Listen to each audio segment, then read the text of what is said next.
একটি ভুল আর মুহূর্তের মধ্যে শেষ হয়ে গেল 5টি তাজা প্রাণ। কিন্তু সবচেয়ে বড় প্রশ্ন, রেলগেট কেন খোলা ছিল? দুর্ঘটনার জন্য কেই বা দায়ী?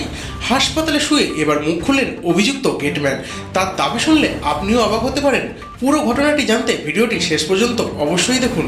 নমস্কার, আপনি দেখছেন বার্তা 24 ঘন্টা। মুর্শিদাবাদের গোবিন্দপুরে ভয়াবহ ট্রেন দুর্ঘটনার রেশ এখনো কাটেনি। শুক্রবার সকালে একটি পুলকার রেল লাইন পার হওয়ার সময় দ্রুতগতির ট্রেনের ধাক্কায় প্রাণ হারান 4 জন পড়ুয়া এবং এক সাইকেল আরোহী। আহত হন আরও 3 জন পড়ুয়া ও পুলকারের চালক।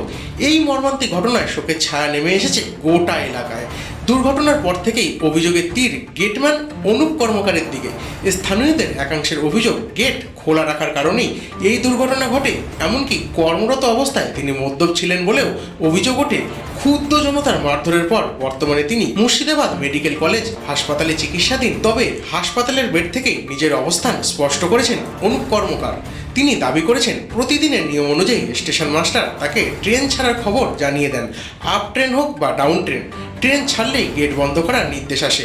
গেটম্যানের বক্তব্য অনুযায়ী দুর্ঘটনার দিন আপ ট্রেন চলে যাওয়ার পর তিনি দেখেন সিগন্যাল লাল রয়েছে।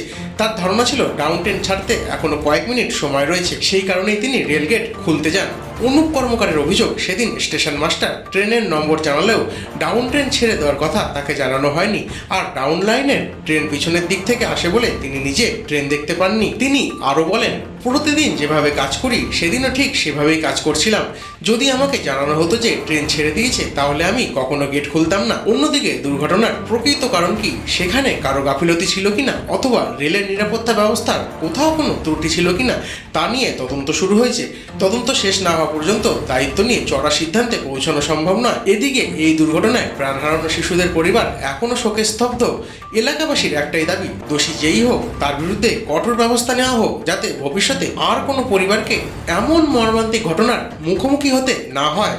আপনার কি মনে হয়, এই ঘটনায় শুধুই গেটম্যানের গাফিলতি ছিল, নাকি পুরো বিষয়টির পেছনে আরও কোনো বড় প্রশাসনিক ত্রুটি রয়েছে? আপনার মতামত অবশ্যই কমেন্ট করে জানান।